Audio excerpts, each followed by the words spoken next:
हाथरस हादसे में मरने वालों की संख्या 123 पहुंच गई है, लेकिन बाबा साकार हरि अभी भी फरार है। जो बाबा ये दावा करता था कि उसके दर्शन मात्र से सारे कष्ट दूर हो जाएंगे, वो खुद सामने नहीं आ रहा। इस भगदड़ में जिन लोगों ने अपनों को खो दिया और जो लोग भगदड़ के दौरान खुद वहां मौजूद थे, वो भी अब ये कह रहे हैं कि इसमें बाबा का कोई दोष नहीं है, क्योंकि बाबा इंसान नहीं बल्कि स्वयं ईश्वर है और भगवान कभी दोषी नहीं होते। आपने कहा कि वो परमात्मा है, तो इतने सारे लोग घायल हैं, तो बाबा क्यों नहीं आ रहे उनको ठीक करने के लिए, उनको समझाने के लिए? इतना बड़ा इंसिडेंट हो गया है, घटना हो गई है। प्रभु जी से मेरे दिल पे मेरे भी लगी है। हम मनुष्य से बहुत प्यार बहुत करता हूँ। जब हमारे दिल पे लगी है तो प्रभु जी के क्या हाल हो रहा होगा। बाबा के भक्तों को ये लगता है कि बाबा साकार हरि ही परम ब्रह्म है, जिन्होंने इस दुनिया को बनाया है और इसलिए इस हादसे के लिए बाबा दोषी नहीं हो सकते। इतने बड़े हादसे के बाद भी आज तमाम ऐसे भक्त थे जो बाबा के आश्रम में सिर्फ उनके दर्शन मात्र को पहुँचे थे। बाबा नारायण साकार हरि अभी भी भक्तों के पहुँच से दूर है, लेकिन बाबा भीतर है या फिर नहीं है, इस पर सस्पेंस है।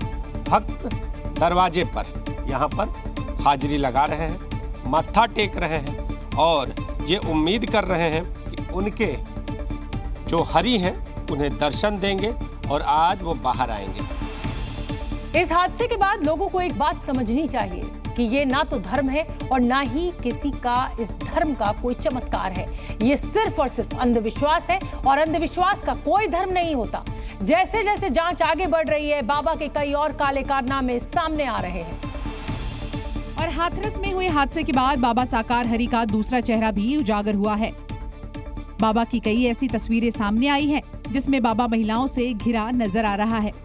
दावा किया जा रहा है कि बाबा कम उम्र की महिलाओं के बीच खुद को भगवान श्री कृष्ण के नए अवतार के तौर पर पेश करता था और सूट बूट पहनकर एक अफसर की तरह महिलाओं के लिए झूले पर बैठकर एक विशेष दरबार लगाता था।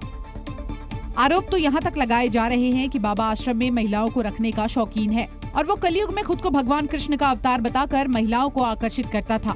उन्हें विशेष दरबार लगाने के बहाने से आश्रम बुलाता था। बाबा नारायण साकार हरि खुद को भगवान से भी बड़ा बताता है, जबकि इसकी सच्चाई ये है कि ये सूट बूट पहनता है, महंगी घड़ी पहनने का शौकीन है और इसने तो अपनी प्राइवेट आर्मी भी बना रखी है। और आपको ये जानकर हैरानी होगी कि बाबा की इस आर्मी में महिलाएं भी शामिल हैं, जो बाबा के चारों तरफ सुरक्षा घेरा बनाकर बाबा को सिक्योरिटी देती हैं। पूरे संगत के हित में न हो उनके अनुसार उसको भी रोकने की ट्रेनिंग दी जाती है। हाँ बिल्कुल दी जाती है। क्या क्या है? लाठी भी दी जाती है ना? लाठी नहीं दी जाती, लेकिन मोबाइल का वीडियो बनाना। सेवादार के पास खुद लाठी होती है। जो ब्लैक कमांडर पास होते हैं उनके पास लाठी नहीं होती, जो गुलाबी सेवादार होते हैं ना उनके पास खुद लाठी होती है। बाबा ने अपनी प्राइवेट आर्मी को 3 कैटेगरी में बांट रखा है। ब्लैक ड्रेस पहनने वाले सुरक्षा कर्मी बाबा के काफिले को घेर कर चलते हैं, वहीं पिंक यूनिफॉर्म पहनने वाले सुरक्षा कर्मी भक्तों की भीड़ को संभालने का काम करते हैं, जबकि सफेद यूनिफॉर्म पहनने वाले सुरक्षा कर्मी बाबा की हिफाजत करते हैं। और ये वही सुरक्षा कर्मी होते हैं जो बाबा के भक्तों में नए नए अंधविश्वास फैलाते हैं। बाबा अपनी इस आर्मी को नारायणी सेना कहता है, लेकिन जांच में अब सामने आया है कि बाबा जिसे अपनी नारायणी सेना कहता है, उसी आर्मी ने बाबा के दरबार के समय करीब 2.5 लाख लोगों को एक पंडाल में भेड़ बकरियों की तरह बंद कर दिया था, क्योंकि ये सेवादार भीड़ के बीच से ही बाबा को पहले निकालना चाहते थे। और बाबा की इस प्राइवेट आर्मी के खिलाफ अब पुलिस में FIR भी दर्ज करा दी गई है। आरोप यह है कि जब भगदड़ मची और लोग मरने लगे तो बाबा की प्राइवेट आर्मी ने बाबा साकार हरि को कानूनी दांवपेच से बचाने के लिए सबूत मिटाने की कोशिश की। और FIR में कहा गया भगदड़ के बाद पंडाल से भक्तों के जूते और चप्पल को उठाकर खेत में फेंका ताकि बाबा पर कोई आरोप न लगे। वहीं FIR में इस बात का जिक्र किया गया कि सत्संग के आयोजकों ने 80,000 लोगों की भीड़ जुटाने की बात कहकर प्रशासन से अनुमति मांगी थी, जबकि वहां 2.5 लाख से ज्यादा लोग पहुंचे और जब भगदड़ मची तो ज्यादा लोग प्रभावित हुए और लोगों की मौत हो गई। वहीं जी न्यूज के हाथ भी एक सबूत लगा है, जिसमें बाबा के सेवादार लोगों को वीडियो बनाने से रोकते दिखे।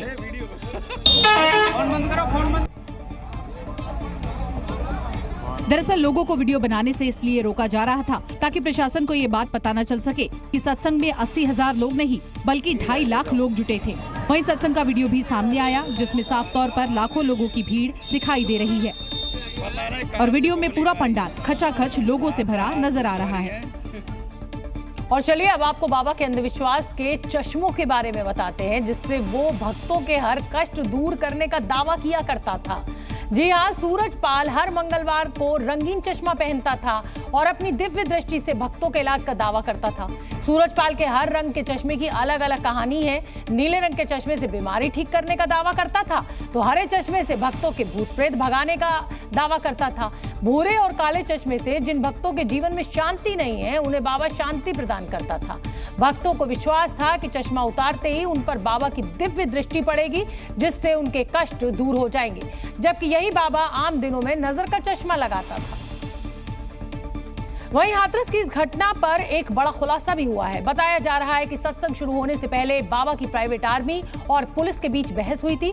कहा जा रहा है कि पुलिस ने भारी भीड़ जुटने पर नाराजगी जताई थी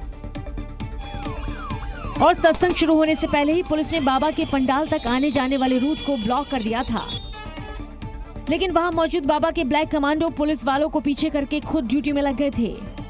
बताया जा रहा है कि बाबा की सिक्योरिटी में लगे जवानों ने पुलिस जवानों से कहा कि वो सब कुछ संभालेंगे। यातायात से लेकर बाकी व्यवस्थाओं को बाबा की प्राइवेट आर्मी ने ही संभाल रखा था। चूँकि बाबा की आर्मी संख्या बल में पुलिस के जवानों से ज्यादा थी, लिहाजा पुलिस वालों ने उनकी बात मान ली। घटना जब हुई तो ये लोग मौके से फरार हो गए। इनके द्वारा वहाँ पर किसी प्रकार का कोई सहयोग वहाँ की पुलिस या प्रशासनिक व्यवस्था को नहीं दिया गया।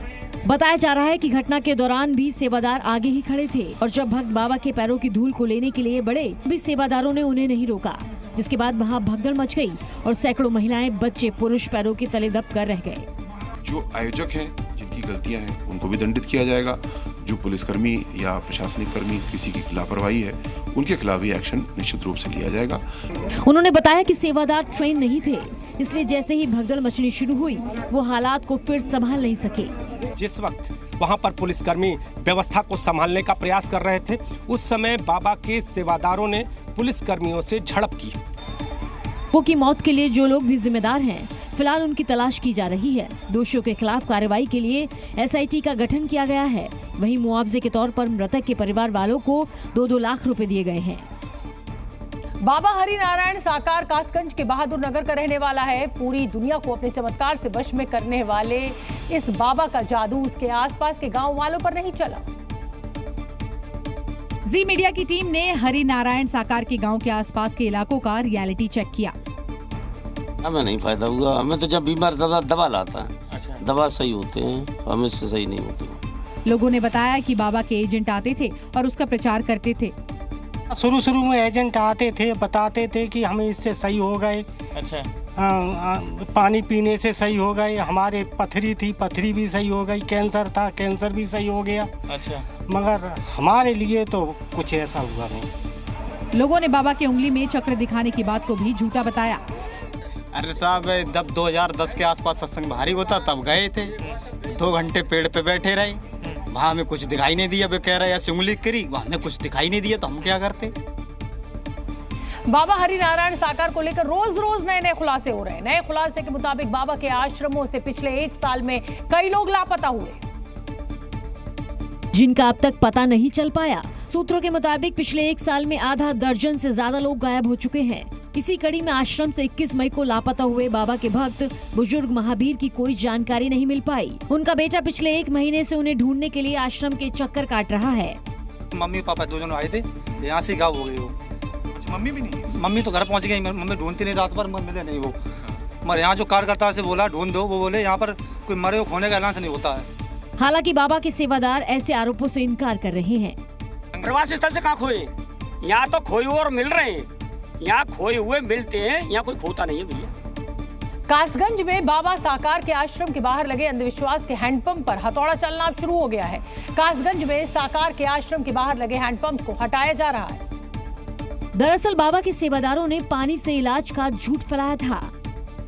सेवादार दावा करते हैं कि आश्रम के इन हैंडपंपों पर बाबा का आशीर्वाद है, जिसका पानी पीने से सभी रोग दूर होते हैं।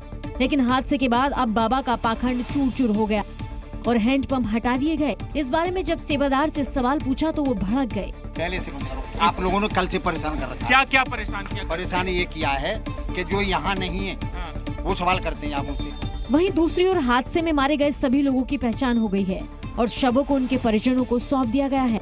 साथ ही इस मामले में 6 लोगों की गिरफ्तारी भी की गई। और मुख्य आयोजक देव प्रकाश मधुकर पर 1 लाख का इनाम घोषित भी किया है। जो मुख्य अभियुक्त हैं, जो प्रकाश मधुकर है, उनके ऊपर 1 लाख की गिरफ्तारी का जोन लेवल के ऊपर आदेश किया जा रहा है। 1 लाख का जो पुरस्कार होता है वो घोषित किया जा रहा है।